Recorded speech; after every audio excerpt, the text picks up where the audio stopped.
everybody.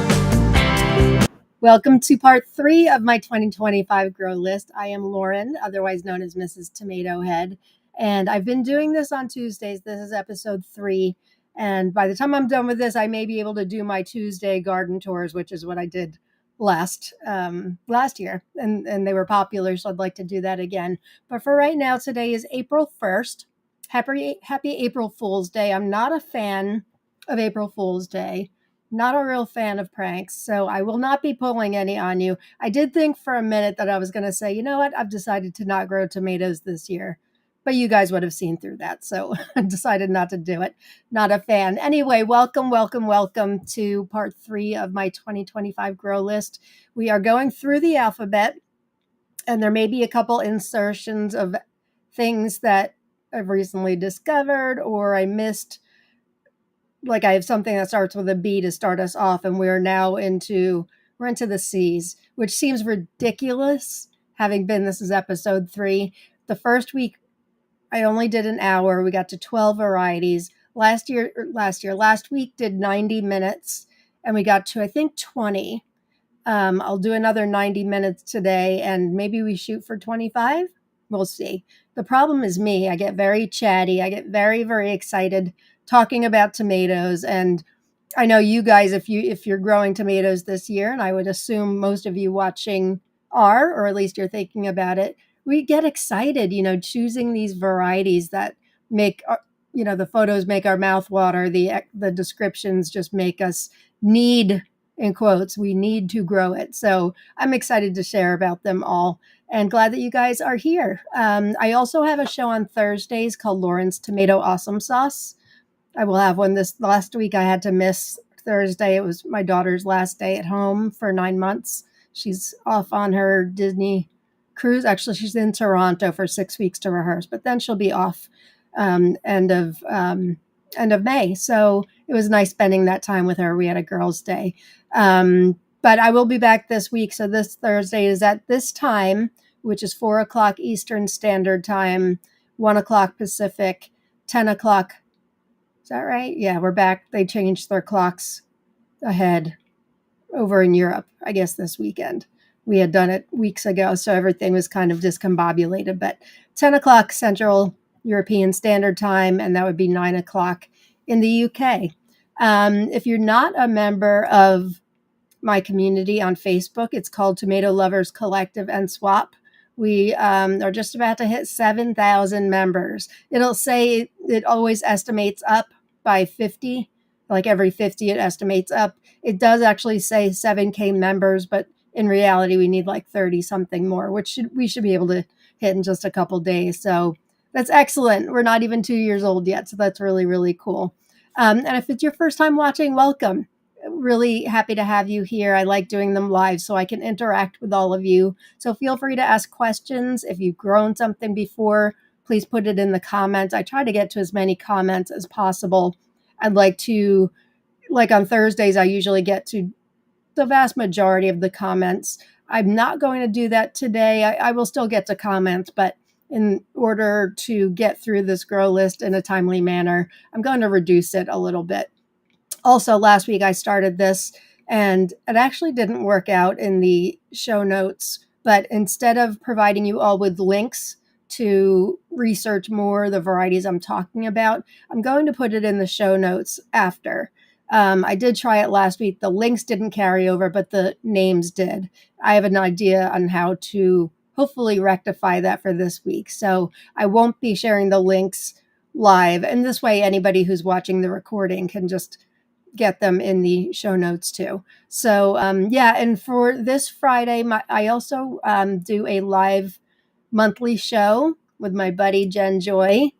This is February's graphic, but we do the first Friday of the month, but we are not going to be able to do this Friday, April. What is this Friday? April 4th. April 4th. Jen has a conflict, so we're going to switch it. I think we may, it's not official yet because I'm waiting to hear from Jen, but I think we're going to do it next Friday instead. So that would be Friday, April 11th.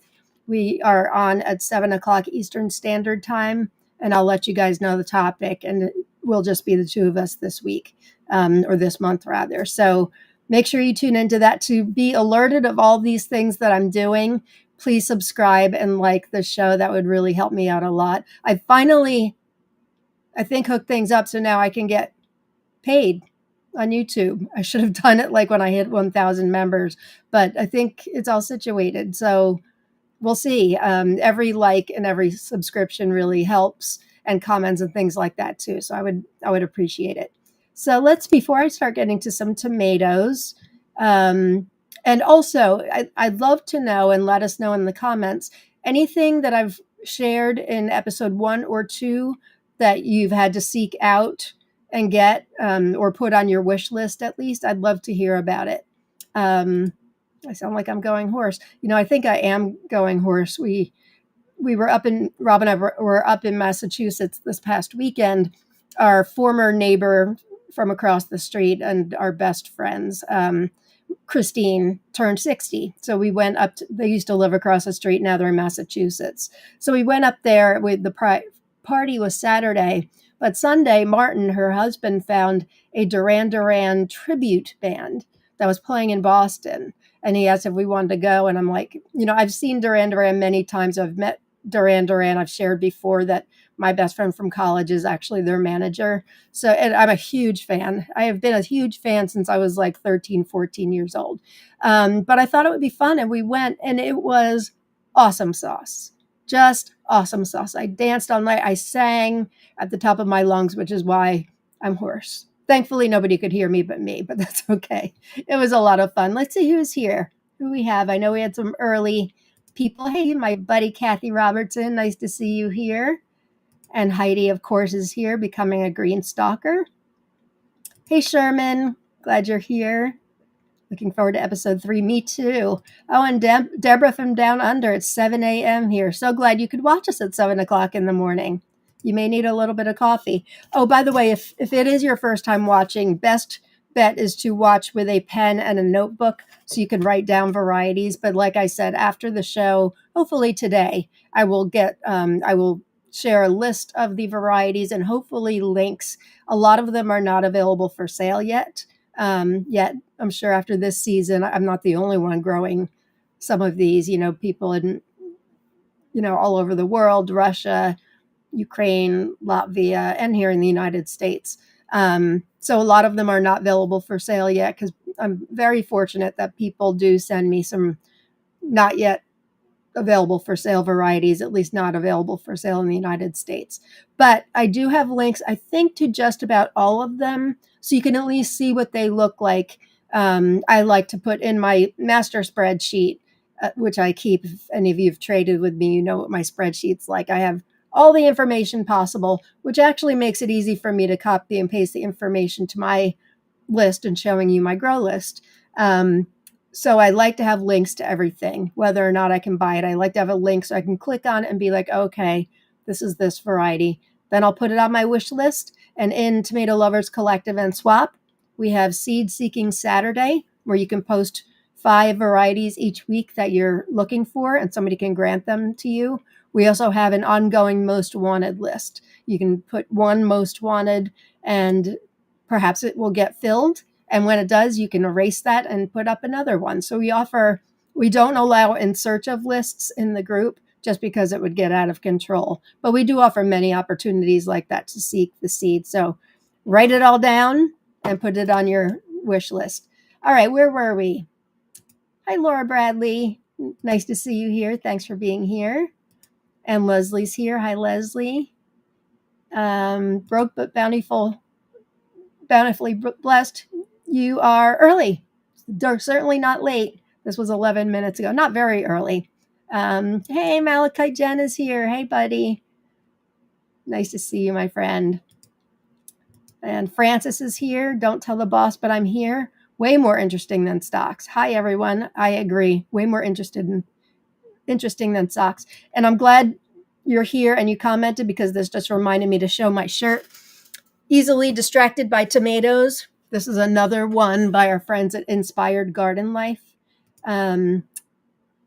inspiregardenlife.com. They have like 40 different tomato shirts, and they're releasing more.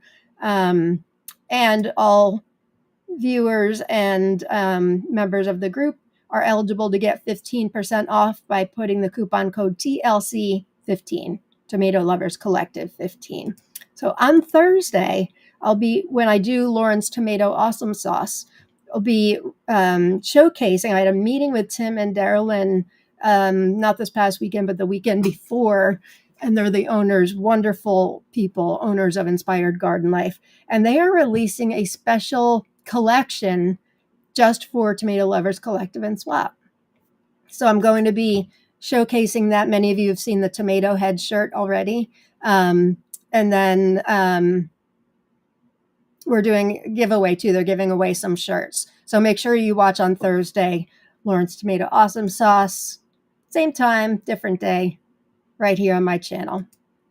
All right. I just love their shirts. They're so soft. They wash up beautifully. It's not screen printed. I forget the process, but they're actually kind of sort of like baked into the shirt, so they wash up beautifully. And I thought of them because Frances has at least one shirt she looks adorable in. So thanks, Frances. Hey, Mike Williams. I may be talking about your tomato today if we get to H. Hazel Creek. Glad you're here. Achillia's here. Happy April Fools. Happy April Fools to you too. Linda Wicker Downing's here. Hello, tomato heads. Hi, my friend. Glad you're here. Eva's here. Hi, Eva. Thanks for being here. By the way, if you're watching me on Instagram, welcome. In the streaming platform that I use, I'm unable to see any comments that you put on Instagram. You'll be able to see it, but I can't because I've got like a dashboard through EV Mux. I don't know if it's EV Mux or Ev Mux. I've been saying EV Mux because it sounds better. But of course, you're welcome to just watch. If you'd like to be part of the conversation, go on over to my YouTube channel, which is Mr. and Mrs. Tomato Head, streaming live there too. Also on Thursdays, I give away seed prizes and things like that. So you wouldn't be eligible on Instagram only because it's got to gather your information if you comment. And for some reason, I don't know what's up with Instagram. I really don't. They're owned by Meta, Facebook, and there you can be eligible for prizes. But in Instagram, not so much yet. Hi, Michael Breyer. Glad you're here. Hi, Deb. Thanks for watching. Hi, Rowena, my friend. Part 3, more great varieties, I'm sure. I think so. Hi, Amy D. Thanks for watching. Michelle Urban came inside from the garden just in time. Yay! I'm really honored. I really am honored every week, Tuesdays and Thursdays, that I get so many live viewers, all of you who tune in. It really makes me feel good. And it also makes me know that I'm not the only one that's super excited about tomatoes. So that's really cool. Hi, Chef. Got Word open, ready to type, getting credit card out. I think you may need it, Chef. Rach is here. Hello. Thanks for watching. And our third musketeer in running Tomato Lovers Collective and Swap, Kina, is here. Hey, friend. We've already got Eva. Christy Quinn is here. Hi, Christy. Blah Blah's here. Hello, fellow tomato friends. Christy Sessions is here. Excited to cozy up with you all on my cup of coffee. So glad that you've chosen to watch today. Hello, everyone. Hi, Sharon S. All right, I just want to skim and make sure I've got everybody who has at least commented once. Hey, Callie. Still fighting this rotten cold, but I didn't want to miss all the fun. Well, I'm glad you're here, and I hope you feel better, my friend. Kim Pierce is here. Hi, Kim. And hi, Cynthia. Thanks for watching, you guys. And Rebecca Wood is here. Hi, Rebecca. Oh, Rach just Rach. Duran Duran was the first concert I went to, too. I was telling, well, Rob knew this, of course, my husband, but I was telling Christine and Martin, too. I'm sure they've heard it a million times. It was at the Meadowlands when it was called the Meadowlands in like northern New Jersey. And I know the date. It was April 5th, 1984. So, gosh, it's coming up in a couple days. It'll be, what is that, 30? 31 years. Holy smokes. I think I was 13. I was a freshman in high school, and we sat in the very last row because these were the days when you had to call up to get tickets, like on the phone. You get a busy signal and you have to hang up and try again over and over and over and over. I guess it's like that online for certain things like Taylor Swift now. But so by the time I got through, it was only the last row. And it was at the time, the only Duran Duran fans were pretty much all girls. So all the guys hated Duran Duran because these were the good looking guys and all the girls loved them. So I'm screaming my head off at this concert. And it was so loud, I couldn't even hear myself scream. It was the best. Seven and the Ragged Tiger tour, the best. And this cover band were surprisingly amazing. Or actually they say they're a tribute band. They don't try to look like the band or anything like that. They were tight musicians, really tight. And they played just about the entire Rio album too. New Religion is one of my faves. All right, this is how I get behind. I go on these tangents. But Duran Duran, if I get to it today, should be coming up as far as tomatoes because I'm growing several from Bill Yoder's Duran Duran line from some of my favorite songs. And they look great too. Hey, Jerry, glad you're here. Tanya from Michigan, sunny but very cold. Yeah, same here today. It is sunny. Yesterday I was out. It was almost 80 degrees Fahrenheit. Today, I think it's in the 40s Fahrenheit today, but the sun is out, so that's cool beans. Hi, Justin Arnold. Justin, I got something from you in the mail today. I need to message you. Thank you, thank you, thank you. I want to message you and find out what you were visualizing for these. So thank you very much, all the way from Australia too. Francis says, I'm going to need a bigger closet. Just got tomato shirts. Yay. Well, make sure you tune in on Thursday because we'll be giving away, Tim and Darylyn are giving away some shirts. They're just so nice, and they love Tomato Lovers Collective and swap so much, which is really just amazing. And it does help for me, at least, that they're really, really good people. They're looking to do this venture in their retirement. So I love giving them business too. Plus the shirts are just amazing. You grow Ro. Hi, Ro. Glad you're here. Lisa L is here. And Claudia's here. Hi, Claudia. Hope is here. Hey, Hope. Is this still live? It is. You made it. You did make it. Lisa, your first concert was Black Sabbath. I bet that was great. Ozzy in his prime, right? Wait, Rach, yours was at the Meadowlands too? Or is it the Meadows somewhere else? Justin, they did play the Reflex. The Reflex. They played my favorite song. I already said it's New Religion. Oh, weird. Weird timing. My best friend from college, who is their manager, just texted me. I don't think it's anything about the band, though.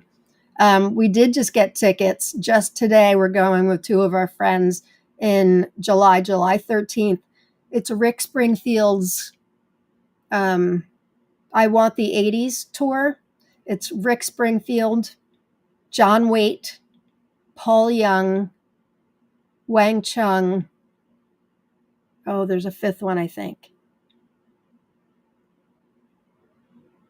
I'll have to think of it. Super excited for that. That's going to be at a casino not too far away from us. So, wait a minute. Rick Springfield, Paul Young, John Waite, Wang Chung. Maybe that's it. Maybe it's just the four of them. I've seen Rick Springfield a few times, but it was like a couple decades ago. I love Rick Springfield. I just do. And Rob and I are both big John Waite fans too. Oh, your first concert was Motley Crue. I bet that was amazing too. Went with a friend. Heidi, Jefferson Starship. Nice. I bet they were great too. Hi, Amanda. Nice to see you here.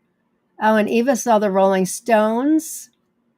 Excellent. That's when I was growing up, I didn't actually like the Rolling Stones. Now, as I'm getting older, I can totally appreciate what they're all about and the showmanship of Mick Jagger. So that's a concert I would like to see. Totally. Amanda Pittman's here. Hi, Amanda.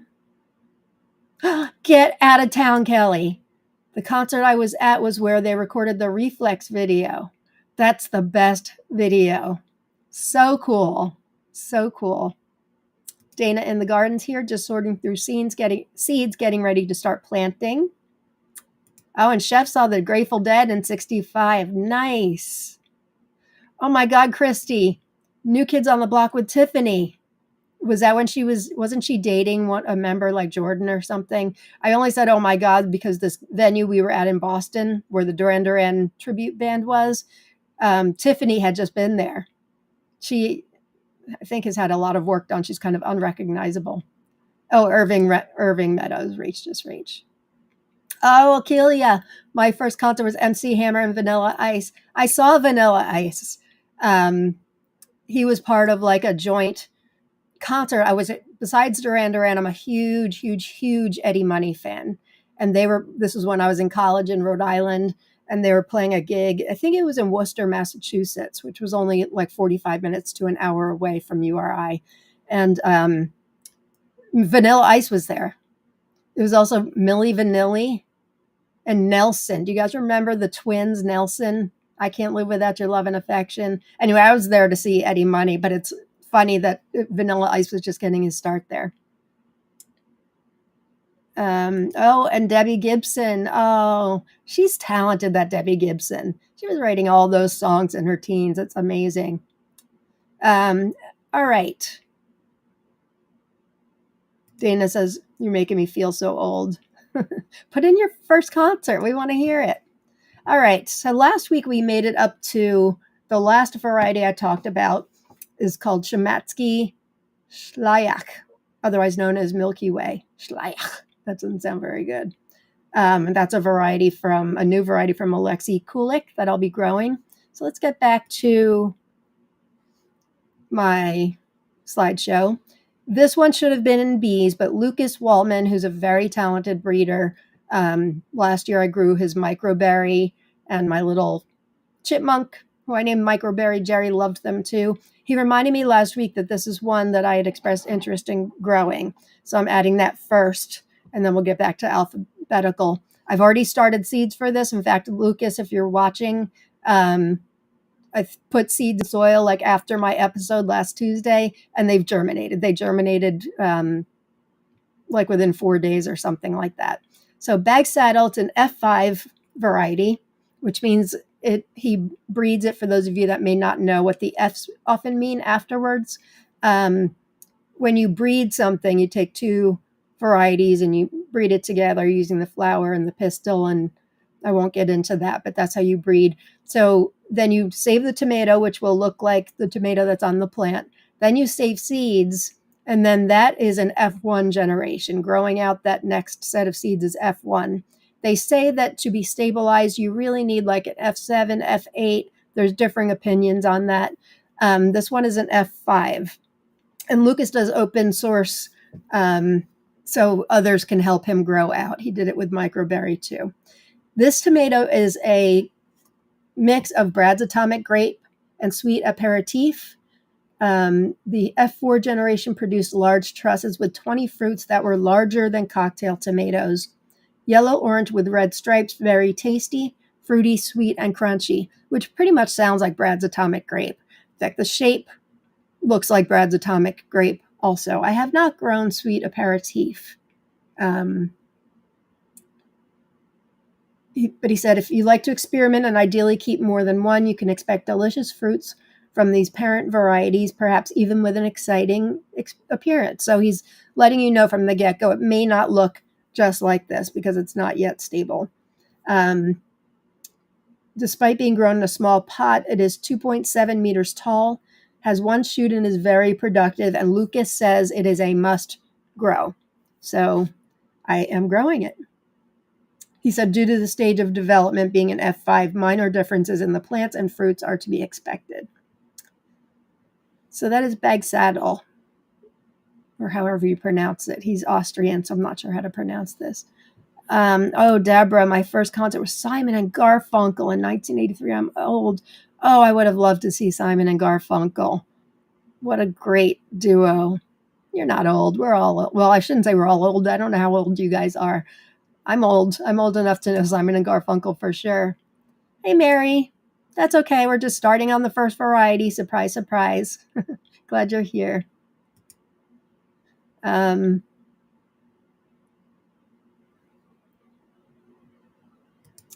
Francis wants to know, how many generations do you usually grow out in a single season? Are you talking about things that I've bred personally? If so, like I've been breeding micro dwarfs. I do have one indeterminate and dwarf cross that I am growing out, F2 this season. It's Malachite. I'll be talking about it, but Malachite box and dwarf purple heartthrob.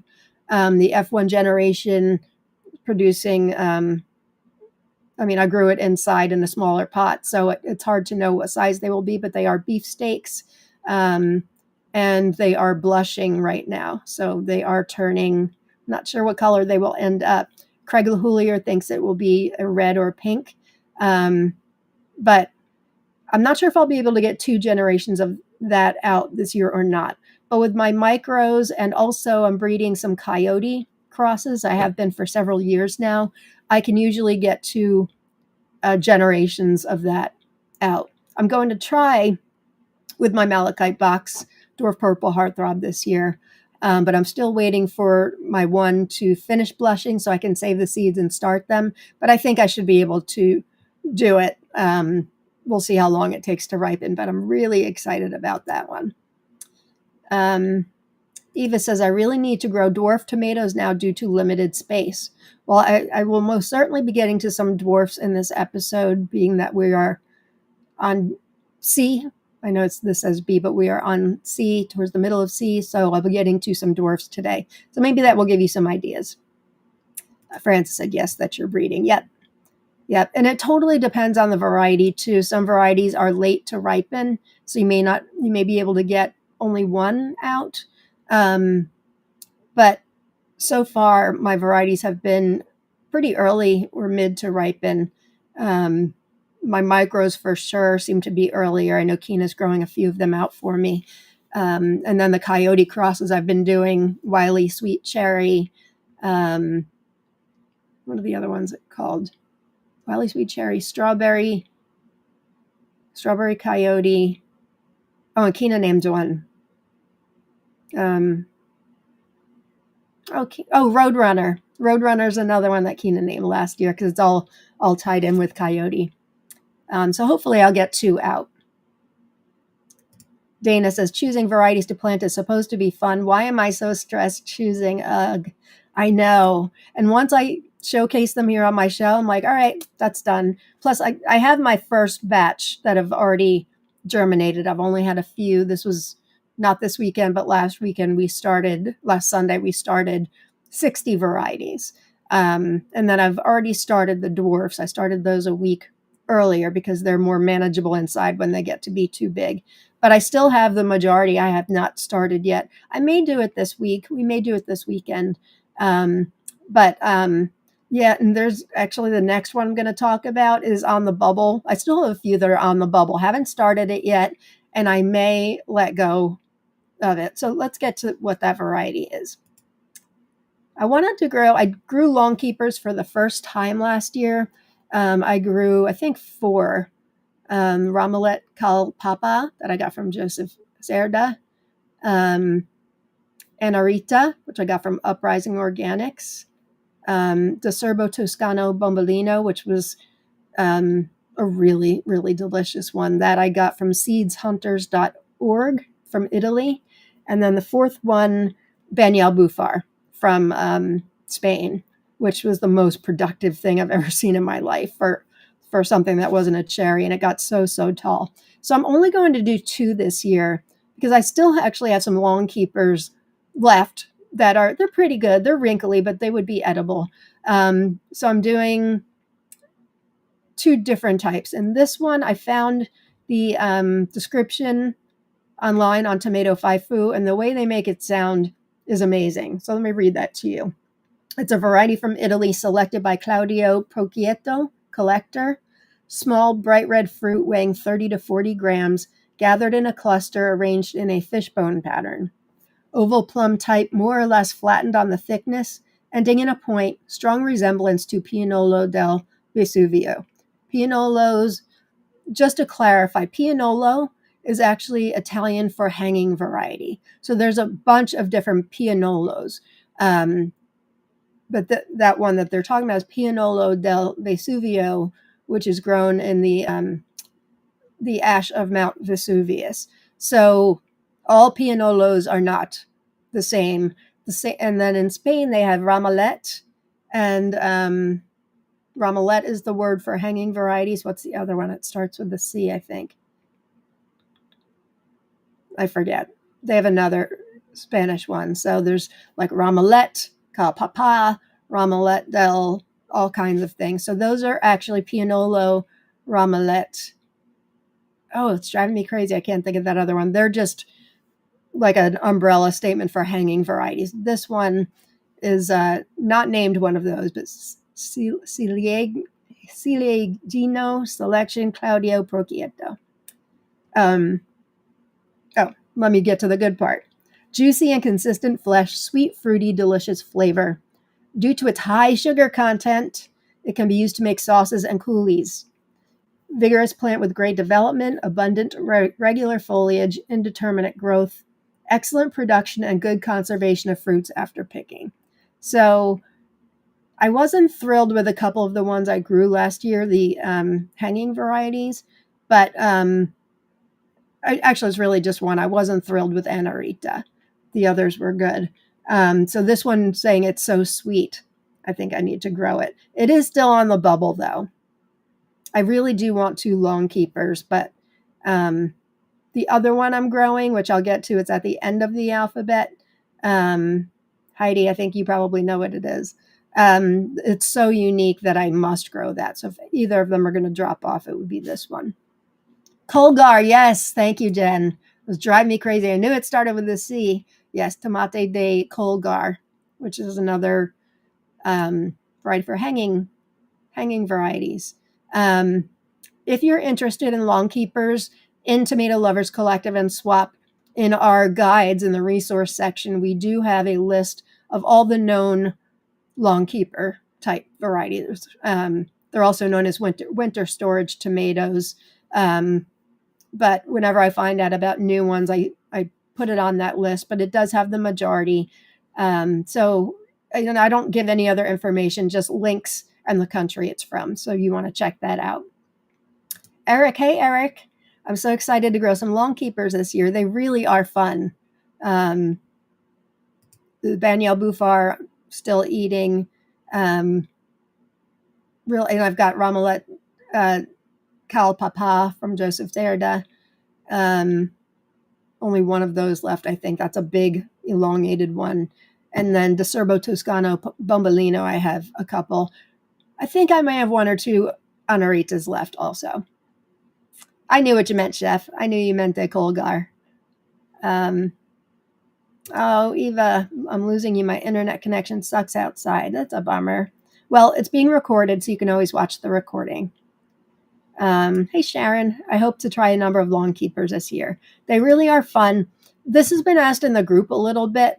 Now, everybody's climate is different. I would recommend starting the long keepers maybe even a couple weeks after your other ones, as long as it doesn't interfere with your first frost. But last year I did them a week after.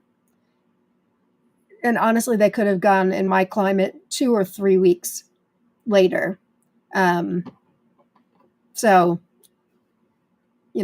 word to, what did they say? Word to the wise. Just in my experience, my first experience last year, a week wasn't long enough for me. I mean, it was fine. Just they were all ripening around the same time as the indeterminates. And truly, I wanted them to ripen like end of September. So, but if you don't care, no worries. Eric says, I think it will be so awesome to have tomatoes, garlic, and onions hanging together. You're not kidding, Eric. That will be cool. We need pictures for sure. All right, let's get to the next one. This is a really special one. This is one that I was talking about that is not available for sale anywhere this year, perhaps at the end of the season or next year. This was given to me by a member, my friend Annette. It's called Condofuri, or Italian Condofuri. And this is information from her. She says, I love a tomato with a story, and she knows I do too. She says, a friend of mine told me how his grandmother brought her Italian seeds over when she immigrated from Italy long ago. She brought with her what my friend called the Condofuri tomato. The real name has long since been lost. His family lived in the Condofuri region of Italy. These tomatoes have been grown for generations in his family, and he was keeping up the tradition and growing them here, as his grandmother has long since passed on. Since my love of tomatoes, I asked if I could have a few seeds to try. He brought me 6 seeds. He sheepishly told me the tomato doesn't have a lot of seeds, so he could only spare a few seeds, and you can tell that from the photo on the right. Very few seeds. I grew them the following year, and oh my gosh, is this a tomato. It's huge, beautiful, deep red when ripe, meaty and flavor-packed. When I cut into my first tomato and understood exactly what he meant. The entire tomato had less than 10 seeds. Now, several years later, my sister Melody Gaudet and I grow this tomato in our gardens, and we have to take seeds from each tomato we pick because some tomatoes will have less than 4 to 5 seeds. And then it says, well, today, and I don't think Annette wrote this. I think this was the person who gave her the seeds, if I'm not mistaken. Well, today I hit the mother lode, highest number of seeds yet. I got 19 seeds from one tomato. Looking at the tomato, you will see why. It's all meat, and in parentheses, and absolutely delicious. So I feel very honored to have been given seeds for this. Thank you, Annette, if you're watching. And it will absolutely be in my garden this year, and I will be saving as many seeds as it allows me to. Looks like it could be a paste tomato. Chef, I need for my pizza sauce. It looks like it would be a great sauce tomato. I actually use all tomatoes in my sauce. I quite like the seeds and goo, and I slow roast. Well, I do 2 different sauces, but I slow roast them all day at like 300, and it becomes this maroon, very, very sweet sauce. And then even in my regular tomato sauce that's not roasted, I just simmer it all. I cut everything into chunks, simmer it all. I take my my Vitamix hand blender and I just whiz away. And I don't mind that there's seeds in it, but I know for many, and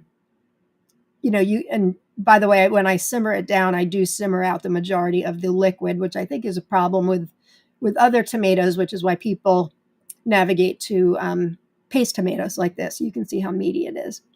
Oh, Mary's got Condofuri too. Yay. I'm so excited to grow it too, my friend. Glad you'll be growing and saving seeds as well. Hi, Kenneth. How are you, my friend? Glad you're here. Okay. Next one. I've shared this on my show. This is a variety from Cultive or Cultivate Your Street. They're in France. I did a live unboxing last Thursday for them, and they are now shipping to the United States, if you missed the memo. For me, I ordered just to kind of test things out. From the day I ordered, it took 9 days to get to me here in the United States. And this is one that is an exclusive to them right now, to Cultive Tarot. It's called Crepes Cescu, otherwise known as Dusk. And just the look of it, especially the inside, says that is a Lauren tomato. They say it's very rare. Fruits weighing 180 to 205 grams. Flattened, heart-shaped, copper red dress with bronze green shoulders. You know what it looks like? It looks like last year I grew copper pipe, which looked like this, and rusted sole looked like this, both the outside and the inside. So I'm really excited to grow this. 2-tone red and green flesh, very aromatic with excellent complex flavor. Good production, fruit set around 60 days after planting. Hey, Julia. Yeah, this is a Julia tomato too. It is gorgeous. You're right. And Rowena, I know, wouldn't have expected this inside. Same exact with copper pipe and rusted sole too. In fact, my rusted sole, I've seen pictures. I know Jen grew it 2 years ago, And then even on the site that I ordered it from, Tomato Galaxy, theirs were much more brick colored than mine. Mine were very much like this, kind of a mixture of the brick color with green. Absolutely beautiful. Hey, Christy. Wow, I know. Oh yeah, this is a Deb tomato too, for sure. And oh, did you try this last year, Kina? I'm so bummed that didn't grow any tomatoes for me last year. Bummer. I know you had a lousy start to the year, but I know the end of the season worked out for you. Well, mine have actually already germinated. I started them. So I am hopefully good, although germination doesn't necessarily mean it will be fine in the end. But I've got, I think, 2 seedlings that sprouted. Makes me so happy. Claudia says Condofuri is also on my growing list. So honored. Yeah, you're a lucky girl. We're all lucky girls for sure. This is Mary Ellen. This tomato looks amazing. It sure does. I hope it's as good as it looks. Julie, I've got to do better with pictures this season. You know, honestly, I talk a lot about trying to cap myself off at like 125, and I think I'm now like at 145. The reason is partially what you're talking about, Julia. You know, I like to take a lot of pictures of each variety, and that way, for my own records, for my own knowledge to see what the outside, the inside, the weight. I even take a picture with my refractometer to say the sweetness. Started that last year. Plus, when I'm trading with people, or especially doing my reviews on Instagram, it's really helpful to have a lot of shots. I really can't stand when there are no interior shots. So I bring that up because besides Rob and I reviewing many each night, taking the pictures takes time, and then I make these this is not one of mine, this is from Cult of Taru, but making my graphics, which you will see on my Instagram, which is Mr. and Mrs. Tomato Head, takes time. It does take time. So I would rather grow less and be able to keep up with the seed saving, the reviewing, the photos, all of that, than growing more and just being overwhelmed and not being able to get the shots that I want. So, but it is nice to have good pictures, isn't it? These shots are really good. Christy, it looks like a whole separate tomato inside. Yep, it does. I love tomatoes that do that. There are some Jarsons that do that too. Kina says, I had 2 plants, 0 tomato. Oh, so your plants were okay, but you didn't get tomatoes. It didn't look like the rain and hailstorm. Oh, it did not like the rain and hailstorms we had. Oh, yeah. You had a bad season, my friend. Somehow you actually ended up to get some great tomatoes, but I know it was rough for you. You know, I say this every week. I think you guys will be sick of it, but in case anybody hasn't heard it before, we can, get the best soil. We can start very fresh seeds. They germinate great. We up pot beautifully with whatever method we like to use. And then we put them outside and put in our amendments, whatever you like to use. And we are totally at the mercy of Mother Nature. Totally. So it's painful. I know it's painful. Last year, Jen lost all of hers to deer. She and I both had a drought, which means I'm sure many of you had a drought as well. Mine seemed to do okay in the drought. Hers really didn't, but the deer really ended it for her. So we are totally at the mercy of Mother Nature. So, yeah, that's why I say they've germinated, but you don't know what that translates into. Rach says, I'd like to see multiple tomatoes from the same plant and inside. Linda's got Condofuri seeds too. Well, I'm glad that many of us are growing it so we can all save seeds and able to pass those on. They look really special.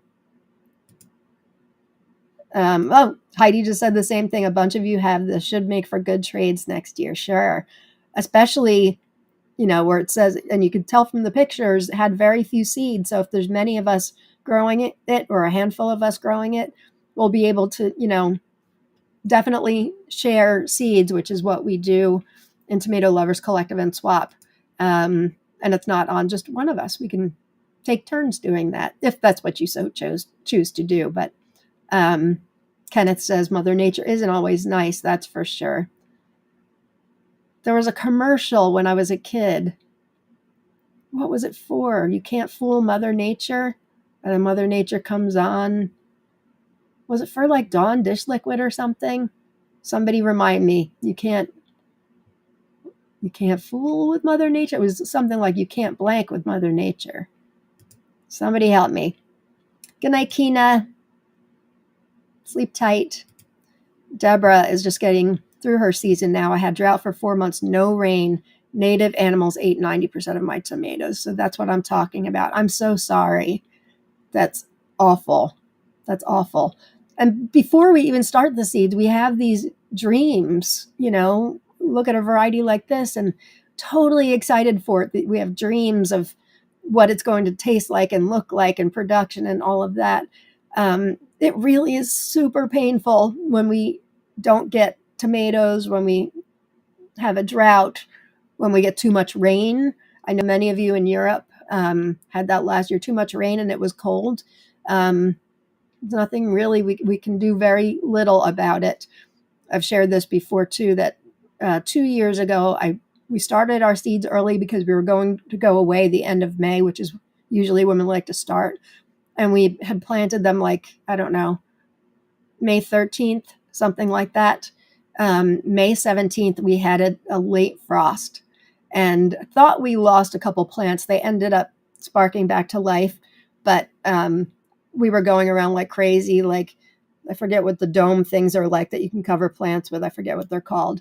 We covered up as many plants as we could. I don't think we had them all planted, but thought I lost Uptown Funk, which was like my most desired of that year. What else? No worries, no sense of doing it, but we really are at the mercy of Mother Nature. In reality, planting May 12th should be fine, but it's an average, isn't it? So we did not plant in mid-May last year. We will not plant in mid-May this year. We will wait till the weekend of May 24th, I think.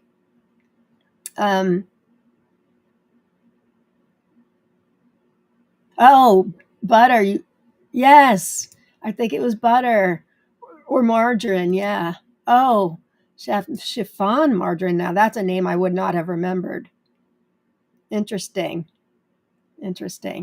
Thank you guys for looking that up for me. Now I want to watch the commercial. Rach says, I'm swapping stamps and the few mercy seeds. People have been incredibly kind, not wanting anything in return.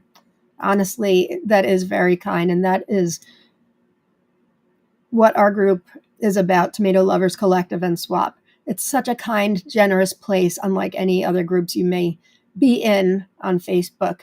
Everybody gets excited about giving you the variety. Not everybody, but vast majority gets excited about giving you the varieties in your most wanted list and your seed seeking Saturday. And then the receiving of it. I give away a lot of seeds without anything in return. And it's so worth it just for the gratitude and people being so excited. I mean, I save a lot of seeds. So I can give away a lot of seeds. So it's a special place. If you're not on Facebook, join just to be a part of our community. I'm not kidding.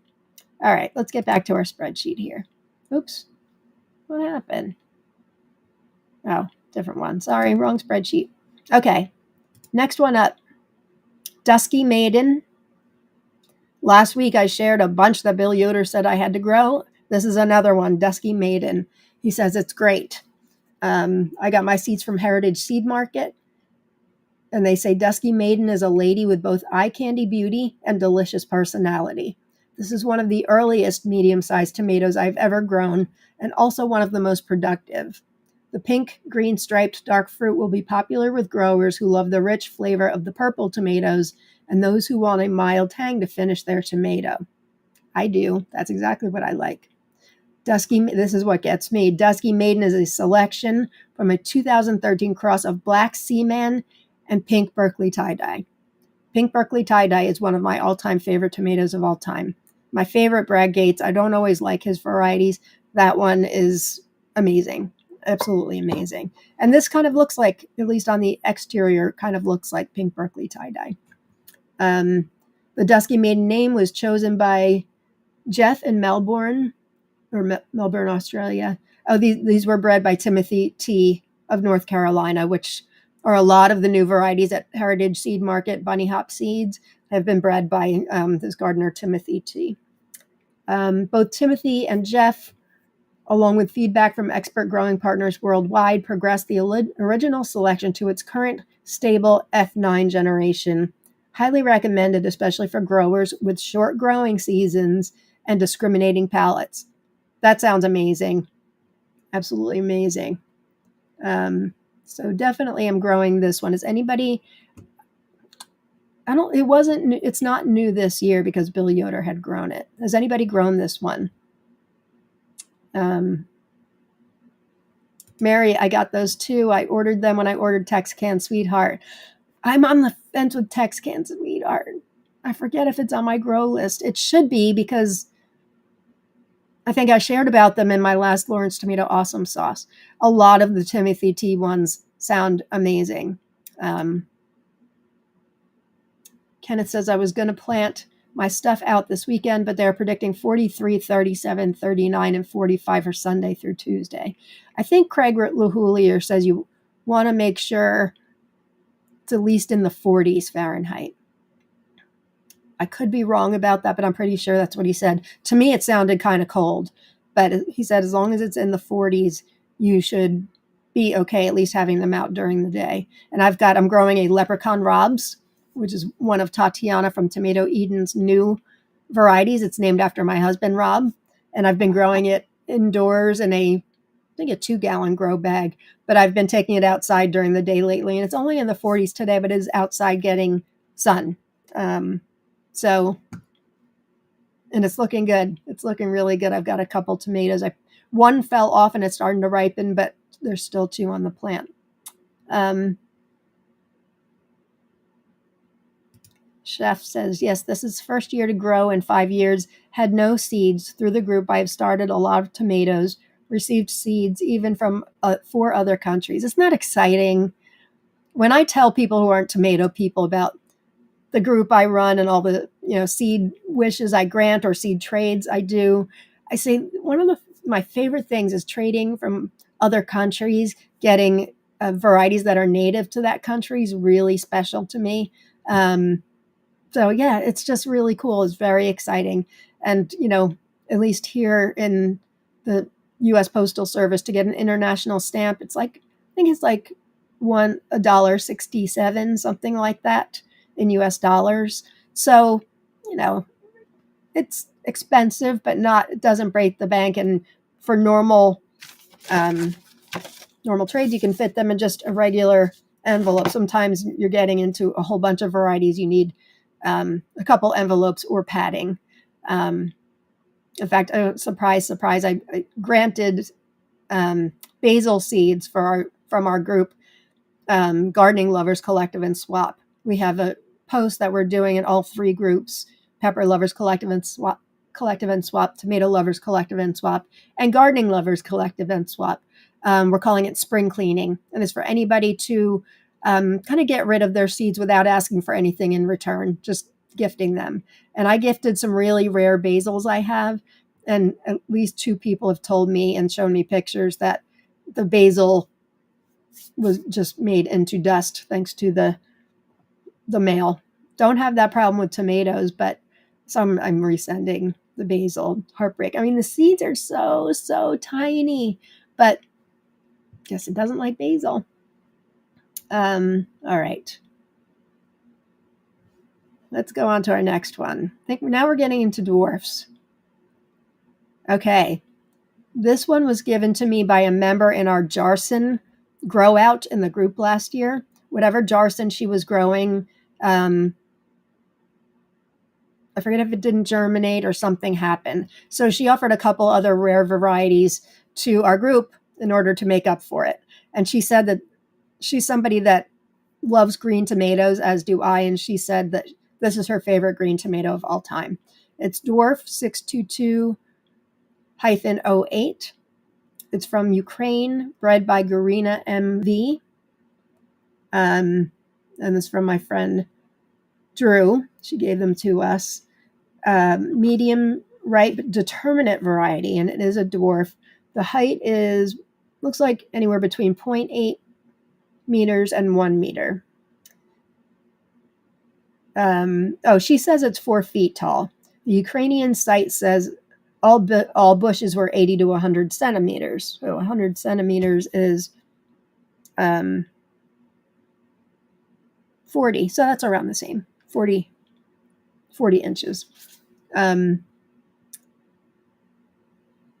Fruits are flat round, weighing 200 to 400 grams. Decent size for a dwarf, for sure. Green with a yellow blush. Moderate, juicy, fleshy, with a good fruity taste for 5 points. Not sure what the 5 points is. Among the low-growing ones, this green-fruited variety is still very rare, resistant to viruses, and Drew says it is her favorite green one ripe yet. I know, Malachi Jen, right? Looks like our kind of tomato. So pretty. These germinated like rock stars, too. They were one of my first to germinate. All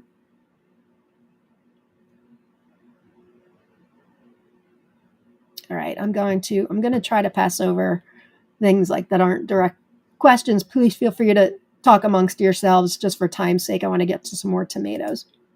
This one, I have my friend Deb to thank. I had it as my most wanted on my Lauren's Tomato Awesome Sauce Thursday show, which I don't always do. I don't do it every week, but this one, I had found it that day, and I'm like, this looks amazing. It's called Dwarf Autumn Queen Golden. And Deb, if you're still watching, thank you very much. Super excited. This one germinated like a rock star, too. It's a determinate, goes up to 1 meter tall in a greenhouse, mid-season, beefsteak tomatoes weighing 100 to 160 grams, individual up to 200 grams, spicy, sweet taste, bright ochre colored with stripes in clusters of 5 to 6 pieces. It is advisable to grow the plant in 2 to 3 stems. The bushes are compact. The leaf is ordinary wrinkled, fruiting is a regular leaf, fruiting until frost. And then an account on Instagram called VIP_tomato says stem bush with large potato and pressed leaves. Now that's interesting. So one says it's regular leaf, one says it is potato leaf. So maybe it's one of those that's not completely stable yet. I've talked to some of you out there, Mike, just yesterday, about you're getting some varieties that, one has a regular leaf, one has a potato leaf. Lavoisier did that for me last year. I ended up growing both out, and they were both pretty different.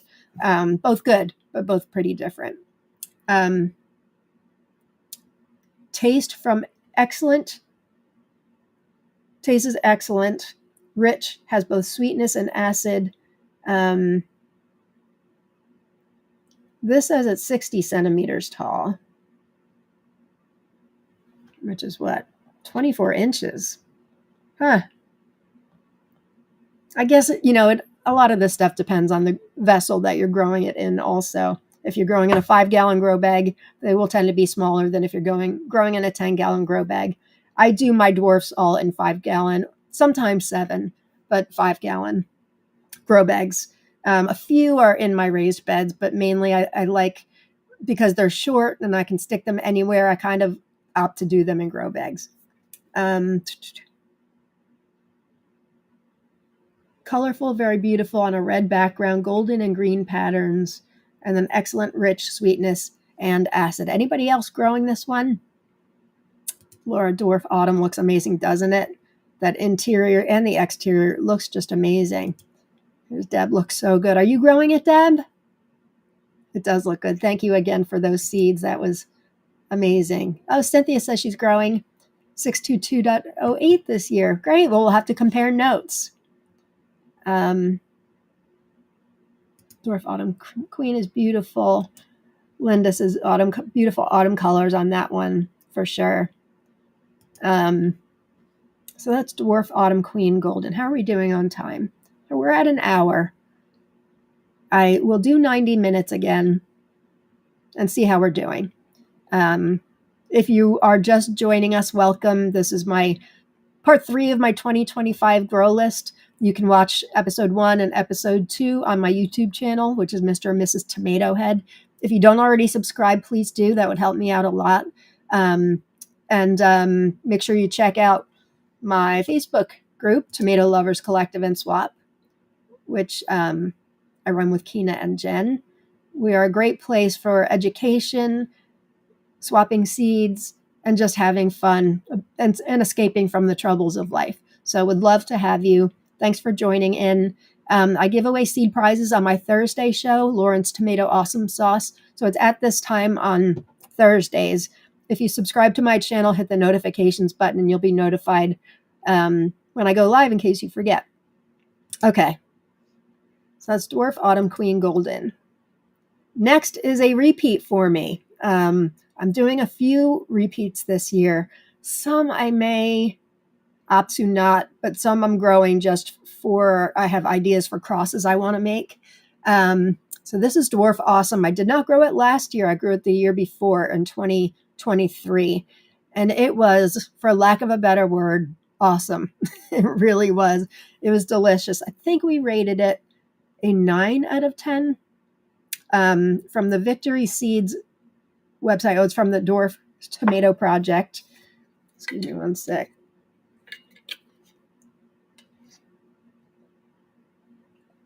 Breeder Linda Black from the Dwarf Tomato Project.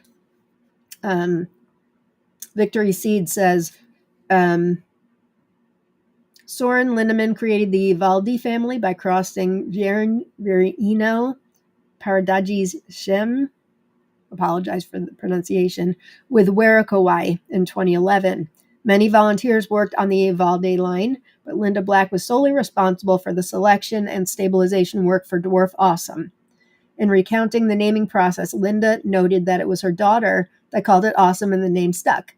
Bill Minke produced the seed for its initial release, which was introduced by the Victory Seed Company for the 2018 gardening season. And then my notes from 2023 said, one of our faves from 2023, I wasn't expecting to love this tomato, but we both did.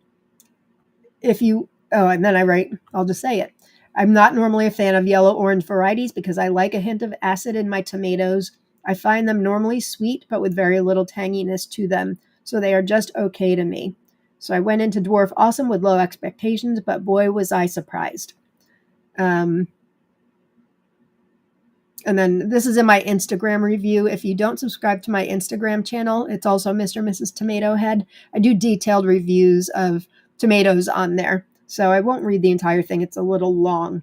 We gave it a 9 out of 10, which is a great review for us. We've given some really good tomatoes, 7s and 8s, but this is a 9. This is before I had a refractometer, so I don't know the bricks on it. I rate this as deliciously sweet at first bite, but has just enough acidity to make it an amazing full-bodied flavor bomb. We both absolutely loved it, and we devoured the entire thing within minutes. Rob and I both agree that we love a little light salt on tomatoes, but if a variety needs salt, it is likely not one we will grow again. Dwarf Awesome needs no salt. It is simply an incredible tomato. Hey, who else has grown this one? Eva, Dwarf Awesome looks great. It is. Seeds for this should be readily available. Victory Seeds for sure. Definitely others have grown it in the group, so you can always put it in Seed Seeking Saturday or your most wanted. But it really was awesome. Oh, Christina, awesome hit the soil yesterday. Yay! You'll have to let me know what you think if you think it's as good as I do. Ansel! Hello, Ansel and Cordaro.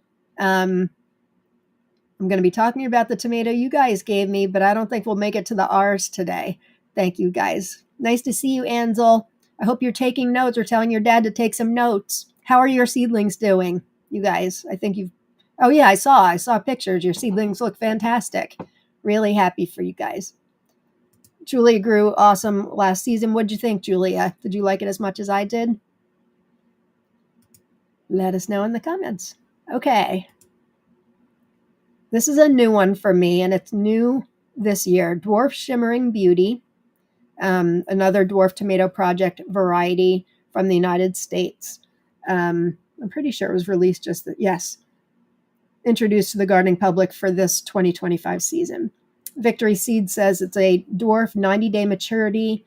The rugose regular leaf plants produce a high yield of 6 to 16 ounce, nearly round to oblate shaped tomatoes that are striped light and dark green. The juicy flesh is green when ripe, sometimes with a pale pink blossom end and blush that permeates into the center. The flavor is outstanding, complex, and deliciously tart. That sounded like a tomato that I needed to grow. Dwarf Shimmering Beauty got its start when Vince LaValle crossed Beauty King with Dwarf Wild Fred. I did grow Beauty King. I think I wasn't thrilled with Beauty King, but we both loved Dwarf Wild Fred that we grew 2 years ago. Susan Oliverson and Craig LaHoulier did the selection work. Bill Minky produced the seed that was then sent to Mike Dunton for grow out for Victory Seeds to release for this growing season. Anybody else growing this one this year? Kenneth, I've got some buckets and I think I may plant some Dwarf Awesome. You won't be sorry. I will tell you this. It looks like it's not much, just a regular bicolor tomato, but bam, that is a flavor bomb for sure.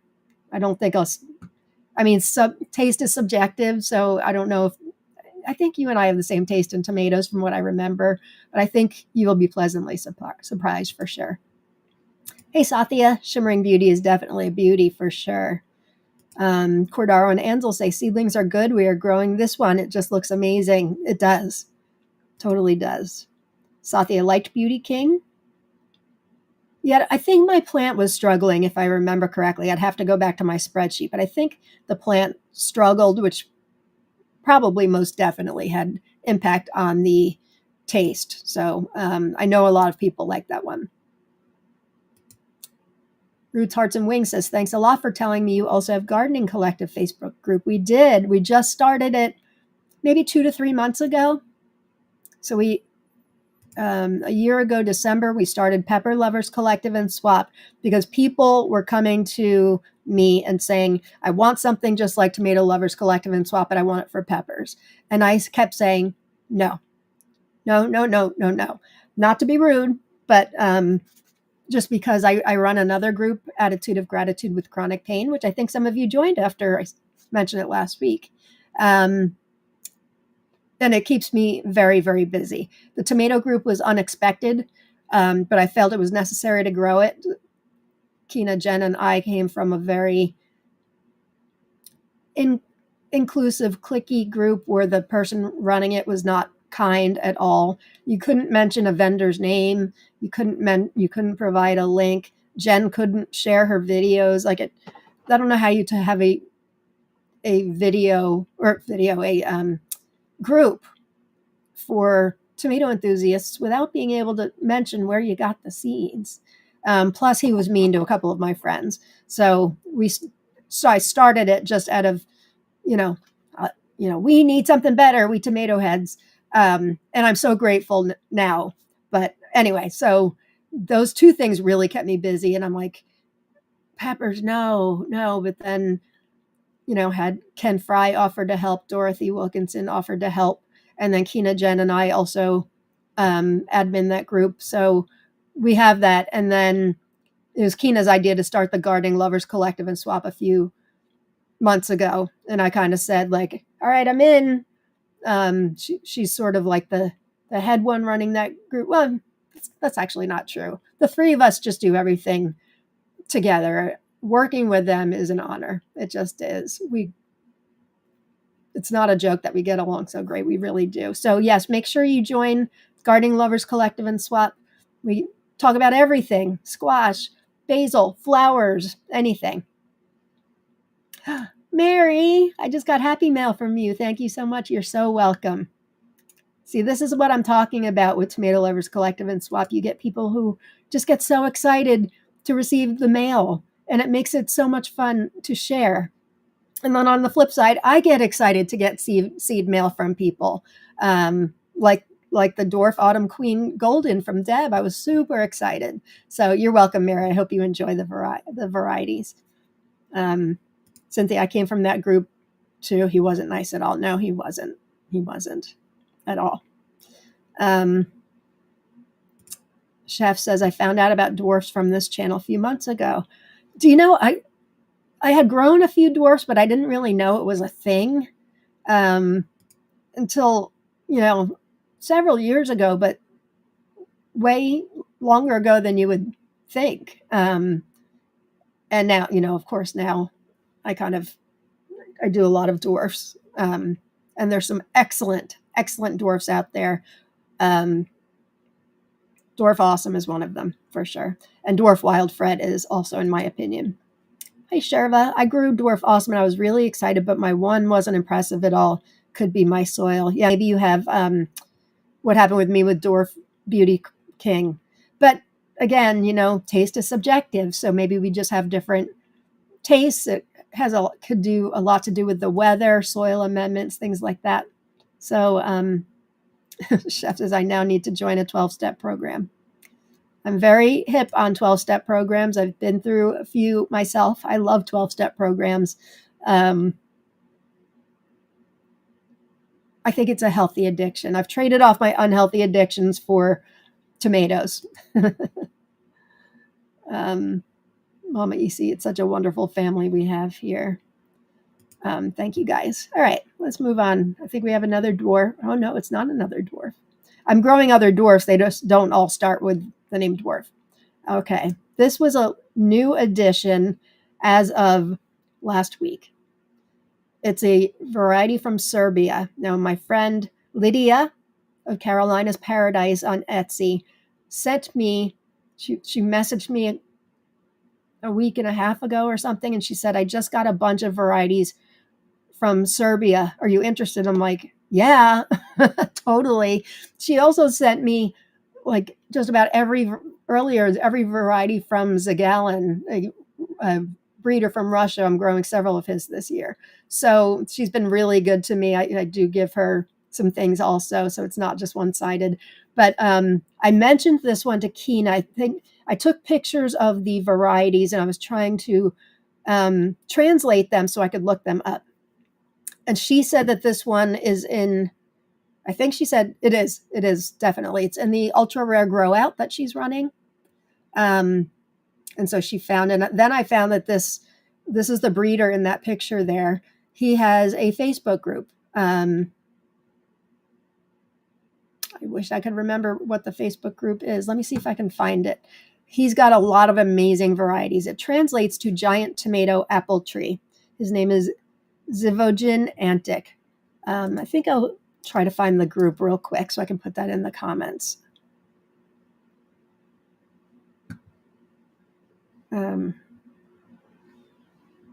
What's his name? I was totally lurking in that group. Zivogin.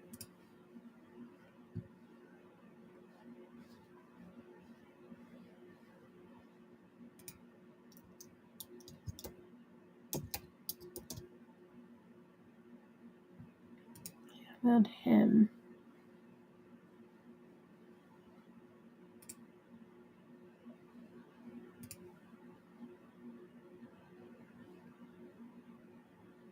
Okay, found it. So here's the link. It's actually a public group, so you can join or not. But here's the link. It's Jute Chili Paprike e Paradage group. So it's tomatoes and peppers. And I'm going to put it in the comments right now, the link to the group. Let me see if I can screen share. Oops, not that. Don't type anything. I'm not giving away prizes. Sorry. Hang on. Okay. Don't type hashtag tomato. Join us on Thursday. I will be giving some away. So this is the group. This is his group. And Zivogin Antic, has some amazing tomatoes. This was the one that excited me the most, but really I wanted to grow so many of them. So check out that group. They have over 11,000 members. So let's get back to the tomato. Nope, not that one. Okay. Giant tomato apple tree, a variety by Zivogin Antic. He's a famous Serbian breeder. It's an indeterminate, grew in a greenhouse in 2 stems, large, round, red beef tomato, beautiful, smooth, very tasty. Very tasty. Fruits go up to 600 grams. It shares first place with Jasmine, which is another one of his varieties that Lydia gave me, among Serbian. Oh, this is from, I'm sorry, this is not him talking now. I found this on a message board about tomatoes. The person was talking about this tomato and said to them it shares first place with his variety Jasmine among Serbian varieties. And then Ster Sorte Samina says a truly legendary tomato variety and truly the best of the best. It's a very old Serbian variety of tomato. It can't be that old. He's not that old. It's a variety that grows very large and produces very well, as you can see in the pictures and video. The taste is unsurpassed and definitely the best. The flesh is very dense, semi-soft, with an excellent balanced percentage of acids and sugar. This variety has a high caloric value. Don't hear that every day. What else do they say about it? Some specimens can weigh up to over 1.5 kilograms. The record holder in 2019 was 1.6 kilograms, while one plant with optimal cultivation can easily contribute 10 kilograms worth of tomatoes. Otherwise, on average, the fruits weigh about 500 grams, so over 1 pound. Okay, so that is Zinovsky Paradaj Jabukar, or giant tomato apple tree. Anybody else growing this?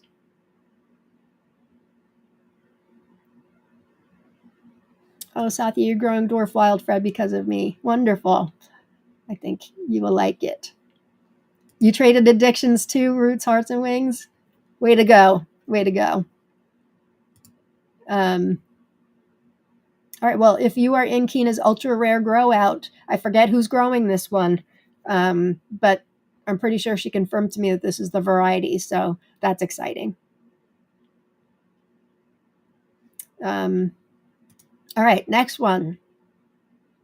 This is a variety called Earl. It says Jen's pick because I used an old graphic from one of our shows. This is a really, this is one of Craig Lahulier's favorite varieties. Victory Seeds has it for sale. 76 days, indeterminate, potato leaf, quite prolific, pink-colored, oblate-shaped fruit that are very juicy yet still meaty, with small seed cells, very few seeds, and a spectacular sweet flavor that finishes mildly tart. Originally sent to us by Craig Lahulier, he told us that Earl was, in quotes, one of the best tomatoes I've eaten. Since Craig has sampled thousands of varieties in his life, this is saying a lot. Craig rated it a 9 on his 1 to 10 scale. That's sweet. Noting that it was on par with Brandywine. It was sent to Craig by Emily Chitwood of Hull, Georgia in 2022. She had recently received the variety from her friends, the Esco family in Georgia. They were originally gifted the seeds for this tomato from Earl Sartan's sister Ruth in the early 2000s. As it was told to Emily, Henry, or Earl Sartain of Danielsville, Georgia, served in the United States Army in Germany during World War II. While stationed there, he collected the seed and brought it back home when his term of service had ended. His family has grown the variety ever since. It was released by Victory Seed Company to the gardening public for the 2024 season. Anybody else growing Earl? Mary says, another one I'm growing. Yeah, it sounds good. You can't really argue with Craig liking it so much. I think he and I have a bit different tastes, honestly, but if he's comparing it to Brandywine, we at least share, that's a fantastic variety. And he also loves Captain Lucky, which is one of my favorites too. Eric says another one I must have. Linda thinks she's growing Earl. I keep thinking that I should put this one on the bubble, but then I read that and I'm like, no, can't do it. Can't do it. Okay. This next one is not even sure what to say about it. Here's why. It translates to electronic dwarf. I got seeds for this from Ludmila Kazasova last year from Ukraine. And then it turned out that from a good source saying that she often steals other people's varieties and renames them. So the person, when I've got varieties from Ludmila last year, and I know that she does have some of her own varieties, but there's a couple, one in particular I grew last year that she called Malachite Elf, which was actually, what did they name it? VD21. So it was a mutation of Rebel Starfighter VT16 that was a little bit more yellow. And it was amazing. So I thought all season I was growing Malachite Elf, only to turn out that that wasn't Malachite Elf by her. It was VD21. So this is another one I got from her, and it went on my grow list immediately after getting it from her. I've checked around with my sources. This doesn't seem to be a copy of anything. So it's called Electronic Dwarf. These are the two best pictures I have, but that interior sold it to me. Christy, me, I know, right? I think Keena's growing it too. I know I gave her seeds. I forget if she's growing it this year or not. Len says that's got a pretty interior for sure. So I will be saving lots of seeds. There was talk with Tatiana from Tomato Eden that it could be electric pinky, but it's not electric pinky. Very, very different. Even Keena said it's not electric pinky. So for now, I'm calling it Electronic Dwarf, unless I hear otherwise, but I think I've exhausted my resources, and it seems to be one of hers called Electronic Dwarf. Do I know anything? She says it gets up to 80 centimeters. The whole bush is tomato, so productive. Pulp is tricolor, juicy, and very sweet. She has in all caps. So we'll have to see what that's like. Yeah, Deb, this is a Deb tomato too, isn't it? All right. Next one we have. As soon as I found... Uh-oh. Oh, no. Not this again. Okay. Let me think here. It's not showing me my slides. Let's do here.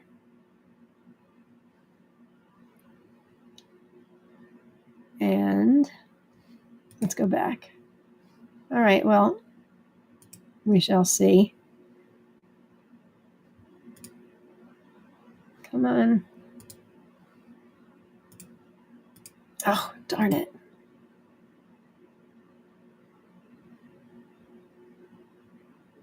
I'm not sure what to do. I'm guessing, let me know, you guys can see it, right? All right, I've got Electronic Dwarf here. Come on. All right, let me try something else.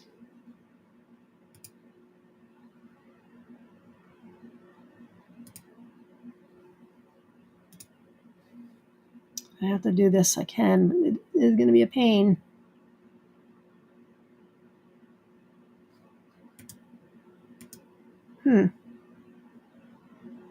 Can you guys see this graphic? I can't see it. Let me know in the comments. You can see the slides? Okay. So I'm going to have to guess. So you can see this is Elves of the Puzzlewood Forest. I'm glad you can at least see it. Okay. So as soon as I found, you can see him. Okay. Thank you guys. This is one, as soon as I found it, it was like on somebody's Instagram after last season. And I was like, what is this? I'm really bummed out that I can't see these slides because that's part of the fun. You know what? I wonder if I can go on YouTube and see it that way. Because I like going ooh and ah. Hang on. I can turn down the volume, hopefully.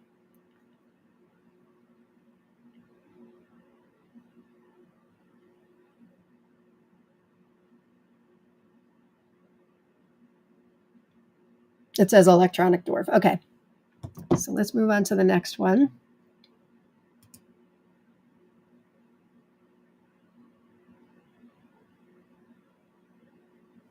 Does it still say? Oh, here we go. Elves of the Puzzlewood Forest.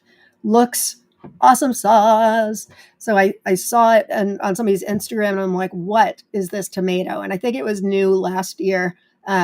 Wasn't available from any vendors last year, but obviously some people, maybe the breeder gave it to them. This looks outstanding. And up until recently, you could really only get seeds from Russia. I've had a couple of really generous people who were able to order from Russia that got me some, but you can't from the United States, but Croatian Seed Store now carries this. So for those of you, I know Canada can order from there, probably all of Europe. So, so this looks amazing. From SaminaTorg.ru, it's an indeterminate mid-season bush of the green in a greenhouse is 180 centimeters. The leaf is ordinary long. Fruits are pepper-shaped, olive ochre in color with a pink blush, weighing 150 to 200 grams. The pulp is multicolored, rainbow, beautiful, juicy, very sweet, an unusual, wonderful variety. And then Croatian Seed Store says mid-season, indeterminate, regular leaf plant. An excellent high-yielding variety, bearing fruit until late autumn. So, yes, I agree. So cool, Chef, for sure. And thank you to those of you who sent me seeds. I'm very, very grateful. This germinated like rock stars too. I've got 4 seedlings going.